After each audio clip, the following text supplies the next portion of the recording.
Tuh. Tadi Mbak Alisa tadi kan mengatakan Gus Dur itu bukan bela Cina, bukan bela Konghucu, bukan, enggak. Gus Dur itu menegakkan keadilan. Jangan iki ya iya. Ajak ngori-ngori Alisa.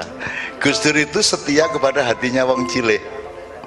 Wong cilik iki nek karo Cina iki sayang banget. Wong cilik Jawa iki. Dadi nek ana Cina becak iku sedih hatine. Walah Cina kok becak. Ngono kuwi. Saking apike wong Jawa Lis, saking apike nek wong Jawa becak ora apa-apa, kere ya wis pancen wis pantese kere ta. Ana Cina kok becak, Cina kok kuli ning pasar kan mesake ya ngono ki to gitu. Cina iku kudune duwe piramid no ngono ki ta. Saya mohon kita memiliki kemesraan terus-menerus. Salah satu metode kebersamaan adalah Anda menemukan komunikasi yang mesra secara budaya. Jadi ngene-ngene iki ojo selalu formal, ojo belum tok urip iku ana daginge, ana sarafe, ana otote, ana aluse, ana helai-helai yang lembutnya. Hidup itu lengkap. Sekarang ini kebanyakan orang tuh belum tok, keras tok gitu. Padahal hidup itu macam-macam. Bahkan yang paling vital dalam hidup adalah sesuatu yang pada saatnya keras dia keras dan pada saatnya lembut dia lembut. Paham ada? Itu yang paling vital dalam hidup itu malah seperti itu.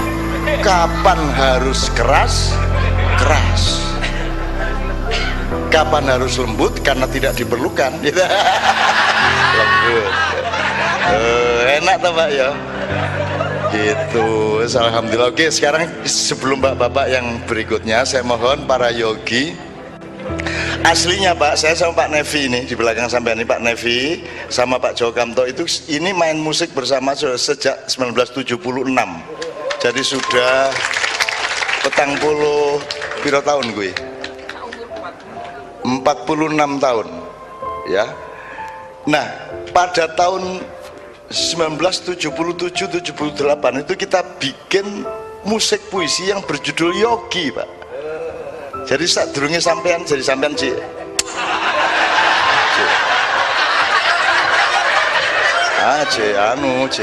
umbelen kita jadi waktu itu kita bikin musik Bali, syairnya judulnya Yogi. Tapi kelingan puisi nih sing memandang pantaimu Bali. Aku melihat di seberang laut itu bersila seorang yogi. Stop waktu penyair waktu itu. Nah supaya agak menjadi informasi saja, kalau saya itu jangan diperdulikan. Saya itu ada ndak apa-apa, ada yang ndak apa-apa, ndak ada pengaruhnya apa-apa kalau saya. Jadi saya itu nggak peduli juga mau seniman, mau kiai, mau gus, mau bapak-bapak.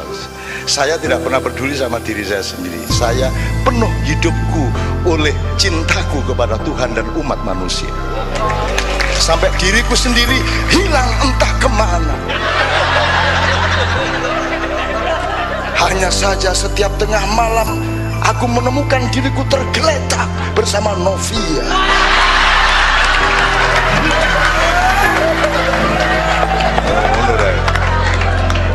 Nah sampai tak kandani timbangane bingung nyeluk Pak Gus Dur. Aku ya diceluk Pak Cak Nun barang gitu. Tapi juntrungnya itu begini. Jadi Gus itu panggilan kultural. Jadi kalau di keraton itu, kalau sampean dulu di Jogja, dari merantau ke Jogja, semua orang yang jualan di pinggir jalan atau di kampung kan manggilnya Den. Jadi kalau urusannya itu aristokrasi keraton, manggilnya Den, dari kata Raden.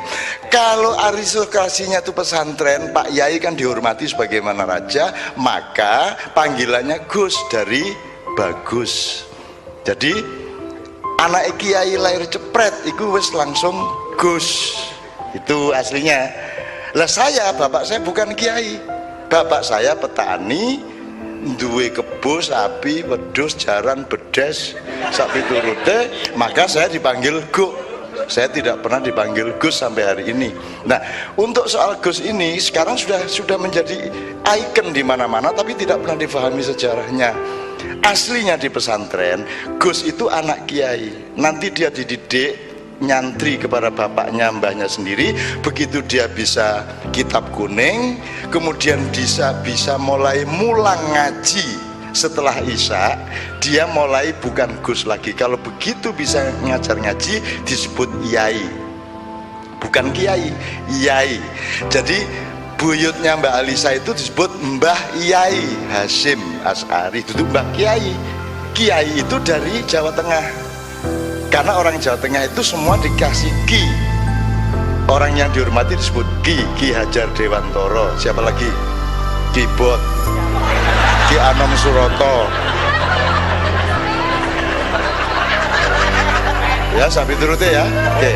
Nah, begitu ada seorang yai datang dari Jawa Timur mengajar di Jawa Tengah, dia disebut Kaiki Sopo. Oh, Kaiki Yai, akhirnya jadi Kiai. Nah, karena Jawa Tengah dulu adalah punya Jogja, Jogja adalah ibu kota Republik Indonesia, maka mainstream bahasa berasal dari sini dulu sebelum Betawi. Maka kata Kiai lahirnya dari sini dulu. Itu karanganku.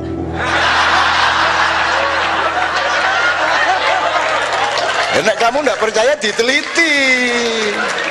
Lah kamu nggak mau neliti, kalau saya ngomong marah, makanya teliti toh.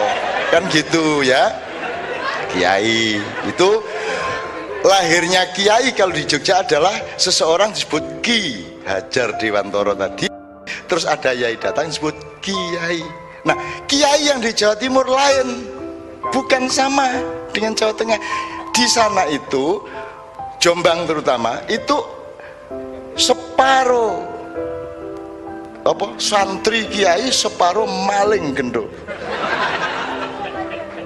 Jadi antara anak kiai sing kurang ajar ya akeh Mbak Lisa. Sing dadi anak kiai sing dadi preman ya oke. Nah, tapi rakyat kan tetap menghormati anak kiai. Betul enggak? Suatu hari ono kendurenan, sunatan, mantenan, dilalah anak Pak Kiai sing ora nyantri, yaitu sing gendho preman kuwi mau, liwat langsung dijaluk ndongani. Ngono ceritane. Padahal dhek ora iso ndonga. Akhirnya dhek dikongkon Kiai. Ngono. Kiai itu. Terus yang sebelahnya Kiai. Kiai, semua melemparkan ke sebelahnya Kiai.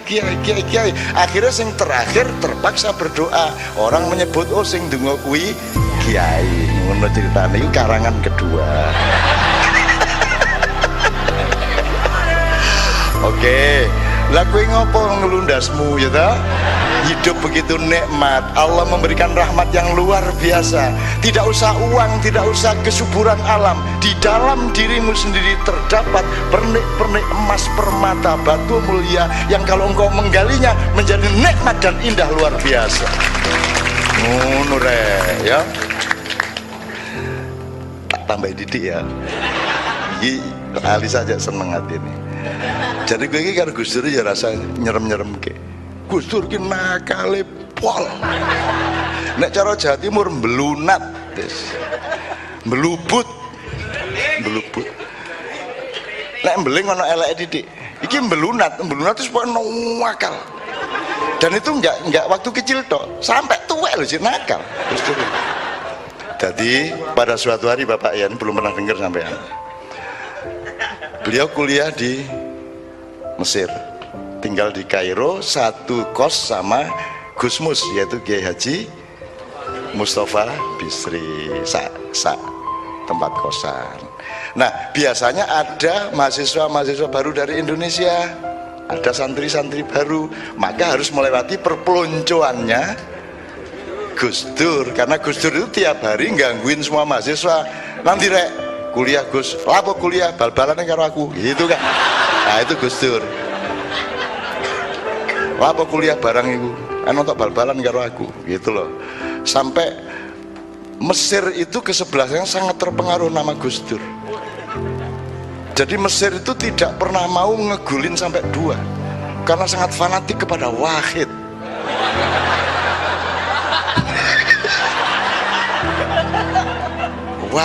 Wahid satu.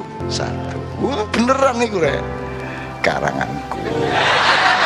Oke, datanglah yang kemarin menjadi kiai besar dari Gontor, yaitu Kiai Haji Syukri Zarkasi. Datang Arab kuliah ning Al Azhar Kairo dan harus sowan kepada sesepuh. Siapakah sesepuhnya?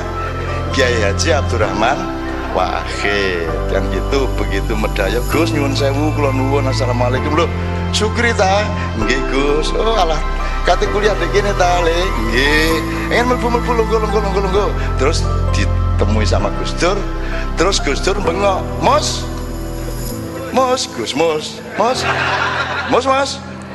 Godhokno wedang Mus. Iki ana daya iki lho. Nggih. Oh nggih, itu kan. Wis Gus Mus bikin kopi nggodhok wedang. Gitu kan? Terus sambil Gus Mus nggodhok wedang di dapur, Gus Dur marani njupuk gelas untuk kopinya nanti. Terus ndek ngarepe Sukri, ya apa Gontor kabare gitu kan. Terus Gus Dur iku ngelapi gelasnya nganggo celana dalam. Mbuh njupuk ndek endi. Dadi ngene iki, shit. Ya apa kabare Gontor?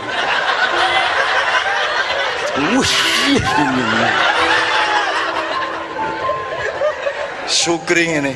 Sae Gus. Ya tapi gini, ya apa iki? Iki mesti kate disugono aku iki. Lah kok nganggo kathok cendak iki. Gitu. Guys, pokoknya terlenger sih iki disep ngene iki. Dan Gus Dur dengan dingin. Ya apa? Lah Abah piye Abah? Apa sehat? Nggih sehat ngono ya. Santrine Gontor piro saiki? Es. Tiba-tiba Gus Mus teriak, Gus Dur niki pun umep banyune. Oh ya, terus Gus Dur ke dapur.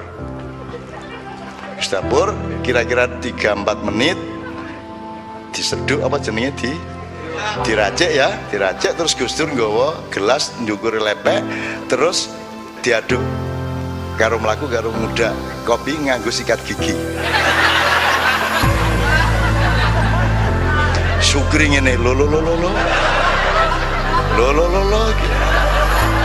Terus wes sak sikat gigine disugone Sukri iki. Diombe kri. Wes ngono ta, dadi kowe iki ngerti ya. Kowe nek kepengin dadi wong ampuh kaya Gus Dur, mulai sesuk gawe kopi ya ta. Golek sempakmu sing wis lawas, dinggo ngresiki gelasmu, ngono ya. Iki sejare Mbak Alisa tadi, sing kok tiru ilmune, sing kok tiru mutune, aja kebiasaane. Engko sing kok tiru kathok cendake, sing kok tiru sempake, sing kok tiru sikat gigine. Wong Gus Dur iki dipecat karo MPR metu istana kathokan cendak kemul sarung kok.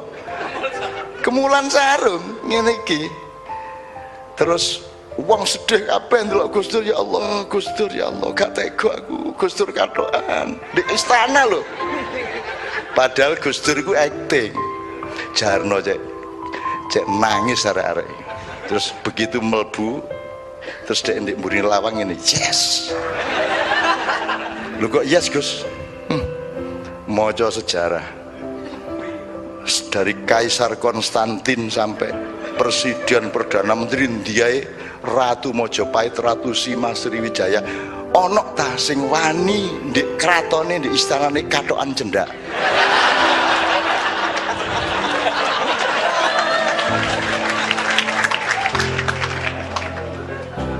Terus ditambahi jajal mega nek wani.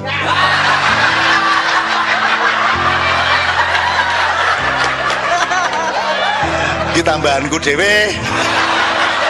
Nyuwun ngapunten, ayo jenenge guyon rek oke ya.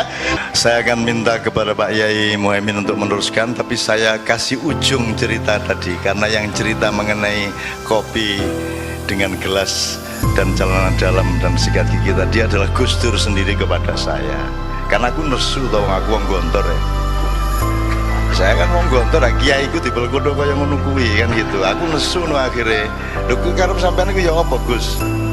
Kok sampean suguhi kiai iku nganggo sempak iki piye? Jadi dia ternyata cerita ke saya itu karena saya orang Gontor. Kurang ajar wong situ iya ngono. Ya wis. Iya ben mangkel aku. Terus Gus Dur guyu nyekekek kayak biasanya toh, nyekekek. Campean iku cak. Lho apa iku sempak iku lak mergo dipotongi ngono iku kain bersih kok gurung tau dienggo. Itu kain biasa cuman bentuknya sempak. Jadi makanya nek ono apa-apa iku ndelok esensine, ojo ndelok bentuke. Ojo ndelok raine, ojo ndelok identitasnya, tapi lihat perilakunya, kan begitu.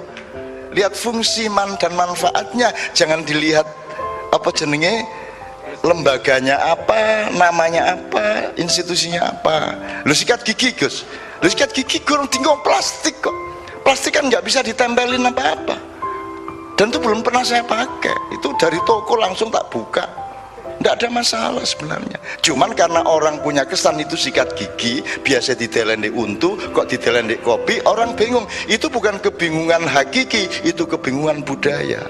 No. Jadi Anda jangan tertipu oleh hal seperti itu. Begitu penjelasan Gus Dur versi saya.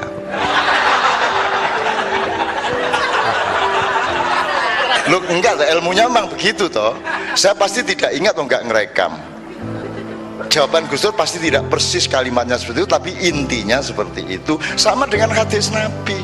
Hadis Nabi segitu banyak tenanan bahwa kalimatnya. Kalau ada direkam tak gue biar urung ono jajet toh. Jadi gue memang kerumuku ngene akhirnya diverifikasi dari berbagai segi, akhirnya sekian ulama mengiyakan kan begitu. Jadi nek Quran itu setiap huruf, setiap harokat itu pasti, tapi kalau hadis kan tetap asal usulnya seperti itu. Apalagi hadis KW4 saya tentang omongannya Gus Dur kan gitu. Jadi yang penting sekarang yang diambil adalah intinya. Jadi Anda jangan terjebak oleh apa dia organisasinya apa, agamanya apa, lembaganya apa, tapi lihatlah perilakunya, lihatlah sumbangan perdamaiannya, lihatlah manfaat kehidupannya, kan begitu. Setuju anak-anakku sekalian?